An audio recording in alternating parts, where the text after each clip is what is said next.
Bom dia, boa tarde, boa noite, meus amigos. Aqui é o Paulo que vos fala e hoje nós vamos tratar de um assunto muito importante, muito interessante. Se você é interessado no Espiritismo, por favor, fique comigo até o final. Eu vou tentar não ser enrolado, tá bom? E tratar sobre um artigo aqui da Revista Espírita de uma forma prática e que faz muito sentido e é muito importante no nosso dia a dia e nos dias atuais do Espiritismo. Tá bom? Antes de mais nada, a gente já lembra, né? Se você não é inscrito, por favor, se inscreva no canal, clique aí no curtir, isso nos ajuda muito. Clique no sininho para não perder nenhuma notificação de novos vídeos. E, sem mais embromation, vamos lá. O assunto de hoje é da Revista Espírita de 1863, mais particularmente de maio de 1863. Vou colocar aqui na tela o site Kardecpedia, está demorando só um pouquinho para carregar aqui na tela. O Kardecpedia, a gente lembra, nós estudamos a Revista Espírita e algumas outras obras nele, mas eu não uso nem para a Gênese nem para o Céu e o Inferno, porque essas duas obras que constam no Kardecpedia são com base nas edições adulteradas após a morte de Kardec. Se você não sabe do que se trata, nunca ouviu falar, leia a esse respeito as obras O Legado de Allan Kardec, de Simone Privato, e Nem Céu nem Inferno, de Paulo Henrique de Figueiredo. Bom, vamos lá então. Eu vou colocar aqui um pouquinho mais próximo, né, para que vocês possam ver melhor aqui na tela. Destaquei algumas coisas, tá? Para que não fique muito maçante, eu não vou ler o texto inteiro. Peço que vocês façam isso, né? Então, maio de 1863, exames das comunicações mediúnicas que nos enviam. Muitas das comunicações nos foram enviadas por diferentes grupos, já pedindo conselho e julgamento de suas tendências, já como umas poucas, na esperança de publicação na revista. Então, as pessoas enviavam cartas para Kardec, era carta naquele tempo, né? Contendo comunicações que elas mesmas recebiam, né, em seus grupos, sejam familiares, grupos de estudos, às vezes somente elas, né, médiums, sozinhos, e muitas querendo, né, na esperança que elas fossem publicadas. E é justamente isso que Kardec está tratando aqui, sobre a questão da análise necessária para que uma coisa vinda de origem mediúnica possa ser publicada. Isso aqui é muito importante. Fizemos o seu exame e classificação. E não fiquem admirados da impossibilidade de publicá-las todas, quando souberem que, além das já publicadas, há mais de 3.600 que por si só teriam absorvido 5 anos completos da Revista Espírita, né? Então, em 1863, já 5 anos, né, após o nascimento da Revista Espírita, já somava aí mais de 3.600 cartas recebidas, né? Esse, a gente sempre destaca, era um ponto muito importante, né, de fortalecimento da revista, da doutrina espírita, porque era o método de Kardec, né? O método científico necessário. Ele recebia comunicações de todos os lados e, com base nisso, ele fazia as análises para encontrar ali se tinha coisas que davam suporte à teoria, que destoava da teoria, novos fatos que merecessem investigação e por aí vai, né? Entre elas, encontramos algumas notoriamente más, no fundo e na forma, evidente produto de espíritos ignorantes, obsessores ou mistificadores, e que juram pelos nomes mais ou menos pomposos com que as assinam. Então, é aquele caso do espírito que fala que é o próprio Jesus, que é Maria Madalena, que é a mãe de Jesus, que seja o nome que for, tá? É preciso tomar muito cuidado com espíritos que já começam dando nomes pomposos, tá? É interessante que, por exemplo, São Luís, Kardec fala isso em um dos artigos, São Luís, que vamos dizer assim, o dirigente espiritual do estudo do espiritismo ali, por Kardec, ele assinava simplesmente como Luís e não como São, nem Santo, né? Isso já é uma coisa interessante. Publicar essas cartas teria sido dar armas à crítica, isso é muito importante, né? Quando você publica alguma coisa que não passou pela análise, que pode conter ali muitos desvios, muitos erros, isso é dar armas às críticas, porque a gente vê isso hoje em dia. Quantas pessoas criticam o espiritismo, né? Pela nata, pela forma, por aquilo que eles veem, porque é justamente o que o movimento espírita mostra para fora, né? Coisas que não têm que não passaram por essa análise.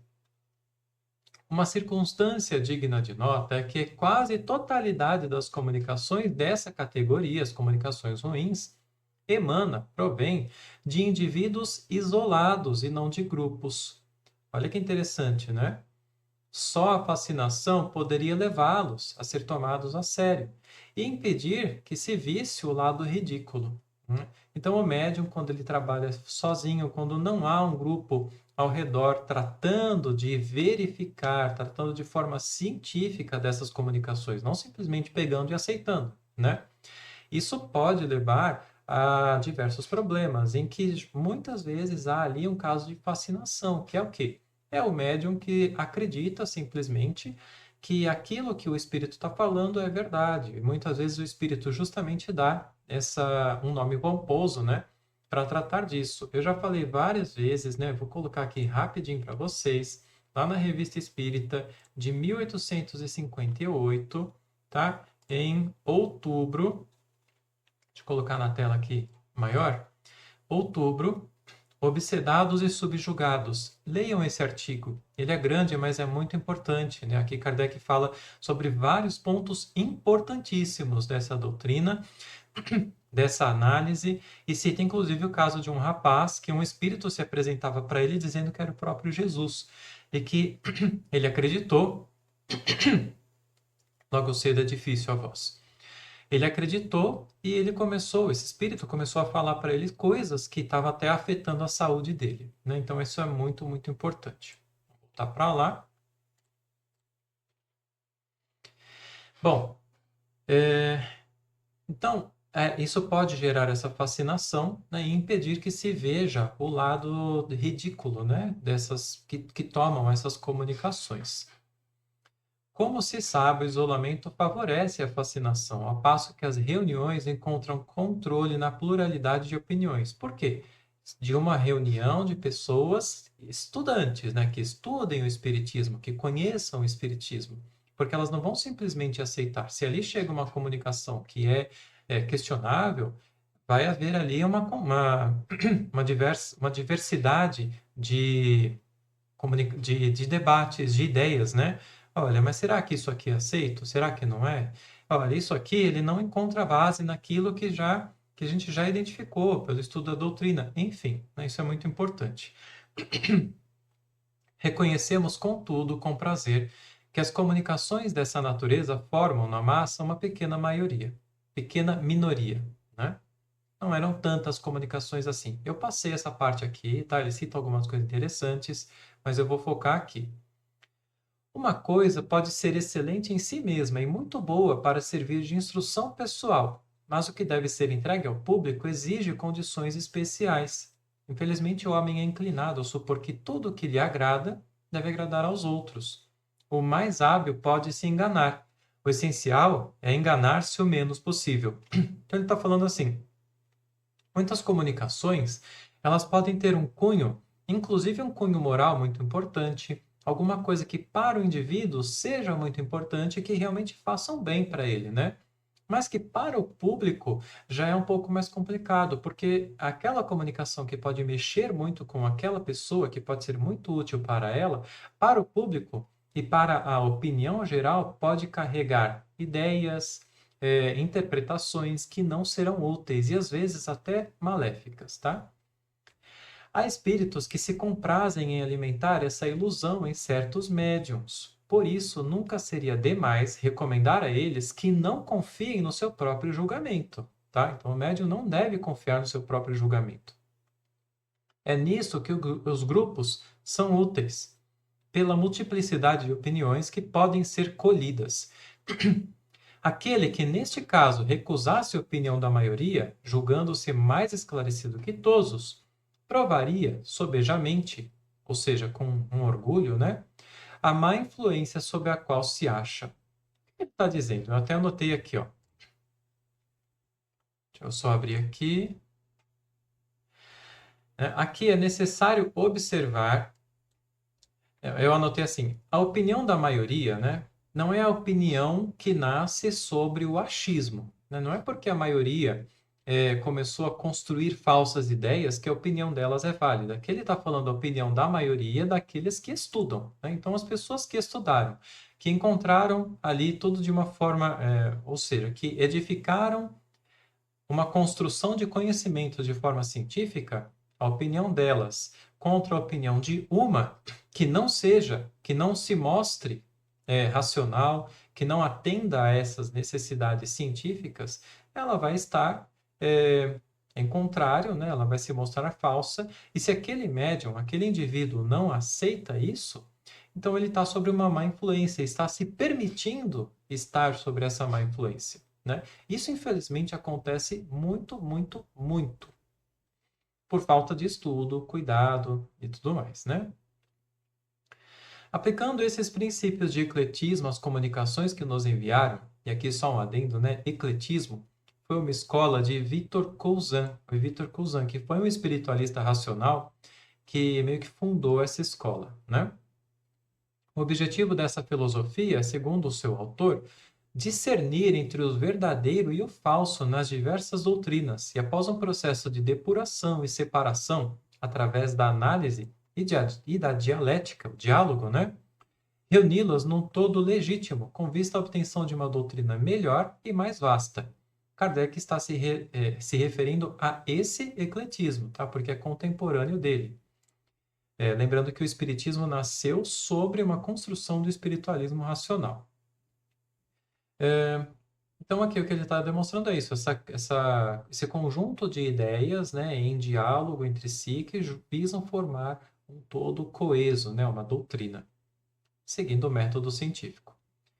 Então, aplicando esses princípios às comunicações, diremos que em 3.600 a mais de 3.000 que são de uma moralidade irreprochável, ou seja, de uma moralidade que não daria para se questionar ou para se atacar.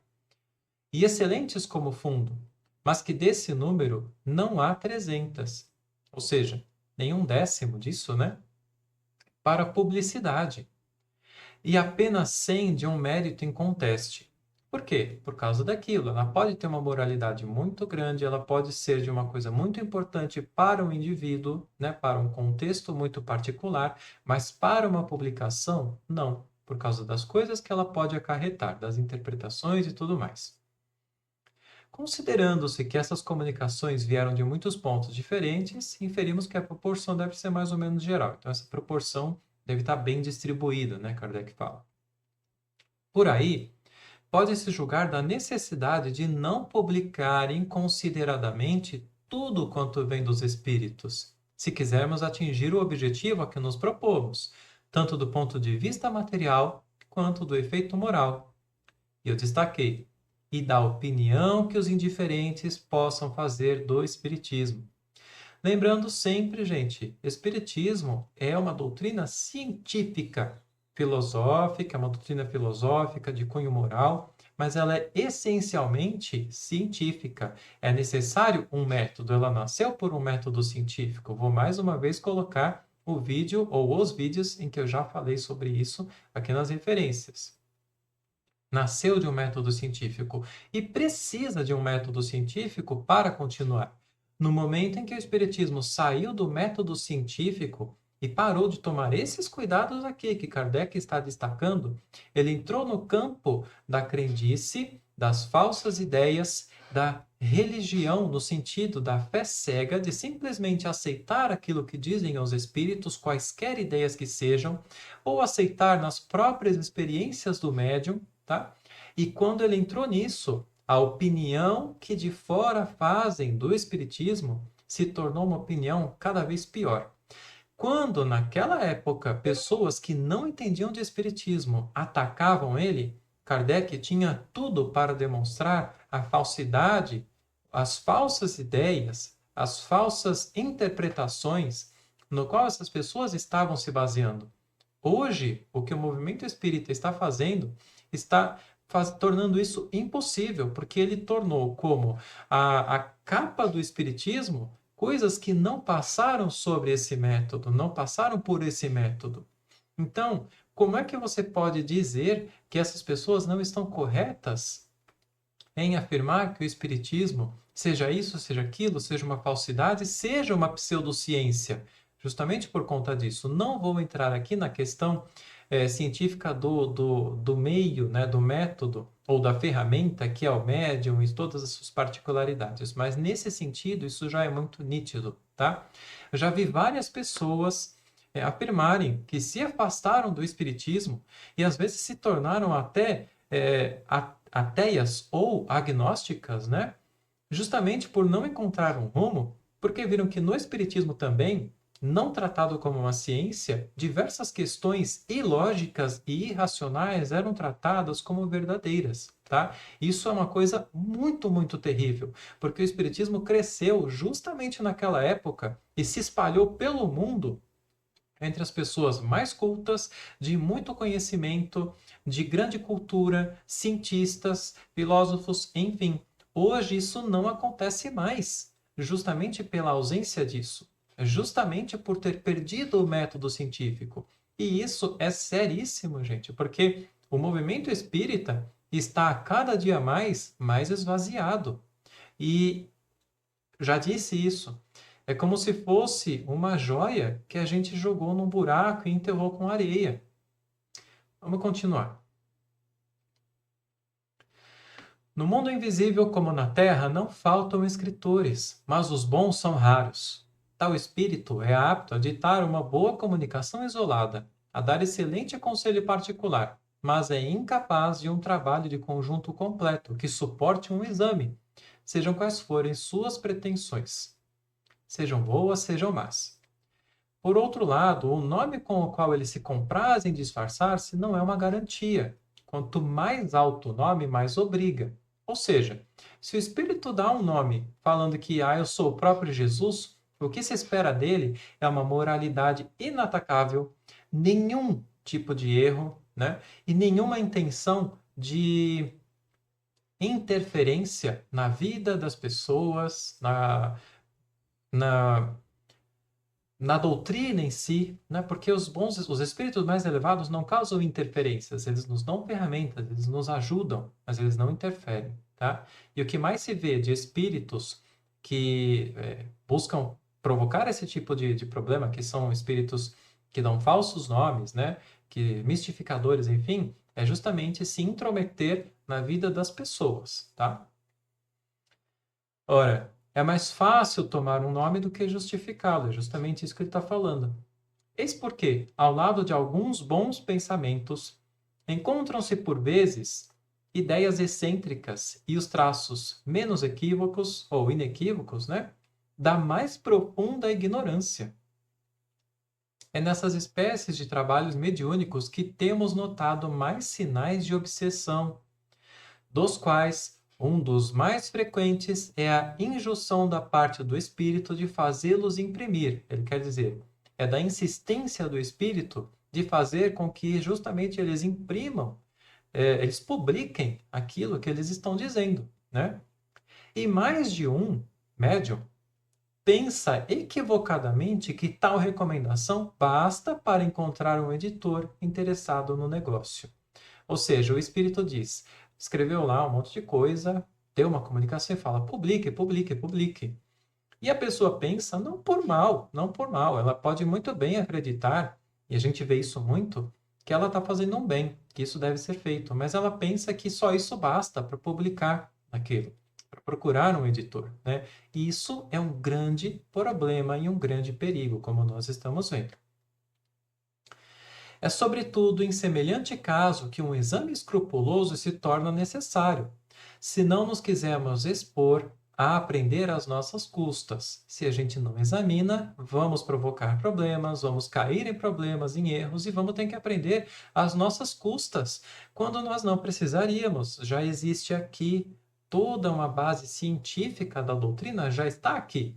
E a observação de coisas muito simples faltam e que justamente abrem para todos esses problemas.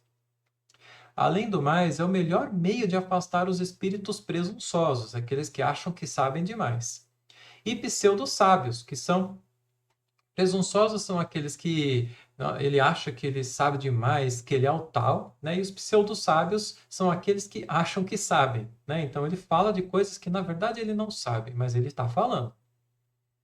Que invariavelmente se retiram quando não encontram instrumentos dóceis a quem façam aceitar suas palavras como artigos de fé. Esses espíritos se afastam quando eles não encontram naquele grupo a possibilidade de promover aquelas coisas que ele diz, de aceitarem, enfim, de uma forma cega, transformar isso em artigo de fé. É isso que quer dizer, né? Aceitar uma coisa de forma cega. A intromissão desses espíritos nas comunicações e isto é um fato conhecido, o maior escolho, a maior dificuldade do espiritismo. Todas as precauções são poucas para evitar as publicações lamentáveis. Em tais casos, mais vale pecar por excesso de prudência no interesse da causa. Em resumo, publicando comunicações dignas de interesse, faz-se uma coisa útil. Publicando as que são fracas, insignificantes ou más, faz-se mais mal do que bem. Uma consideração não menos importante é a da oportunidade. Há algumas cuja publicação é intempestiva, por isso prejudicial, quer dizer, tem que ser feita ali, na hora, né? Cada coisa deve vir ao seu tempo. Várias delas que não são dirigidas estão nesse caso. E, posto que muito boas devem ser adiadas, quanto às outras acharão seu lugar conforme as circunstâncias e o seu objetivo. A análise cuidadosa, né, dessas comunicações, algumas devem ser sumariamente descartadas porque não podem ser publicadas, outras podem ser que encontrem um momento para isso. Por exemplo, Kardec publica comunicações que demonstram justamente as falsas ideias de um espírito mistificador. Mas por quê? E em que momento? Justamente para trazer uma análise sobre aquilo, para demonstrar pontos importantes, tá? Isso é muito importante. Então, assim, gente, mais uma vez, o estudo em grupo da doutrina espírita, e quando eu falo estudo, não é só esse fato de que é muito importante, de sentar, de estudar, de dialogar sobre as coisas que estão na revista espírita de uma forma contínua, progressiva, né? Mas também o estudo no sentido de fazer as evocações, analisar as evocações, julgá-las, né? Fazer todo esse processo científico e trocando experiências entre grupos, né? É muito importante. Para quem não sabe, antes de Kardec morrer, era esse o futuro que ele estava projetando para o Espiritismo. Ele estava a ponto de sair do da figura centralizadora, né, que ele era de coordenação, para que os grupos agissem entre si, num sentido de cooperação. E os grupos estavam, olha, suficientemente prontos nesse momento, né? Depois tudo desandou, infelizmente, né? Mas o fato é que isso precisa ser resgatado, a gente precisa retomar o espiritismo dessa forma. E eu não vou fazer nenhum tipo de julgamento sobre quem quer que sejam tal ou qual, tais ou quais personalidades que a gente conheça, tá? Não sei da intenção de cada uma. O fato inequívoco é que falta, e sempre faltou ao redor delas, justamente esses grupos que pudessem de forma científica, analisar as comunicações, provocar evocações quando essas comunicações provocassem dúvida, ter todo esse cuidado aqui, porque quem sabe se isso tivesse sido feito, se isso fosse possível, essas pessoas não teriam sofrido tanto num trabalho muito desgastante, né? E que talvez para elas não tenha sido, e para outros, né, para a doutrina, não tenha sido em alguns momentos tão útil, né? Então essa é a mensagem que eu queria deixar. Espero que vocês tenham gostado. Não se esqueçam de curtir, de se inscrever no canal, isso ajuda muito. Deixe seus comentários aí. Um grande abraço e até a próxima. Tchau, tchau.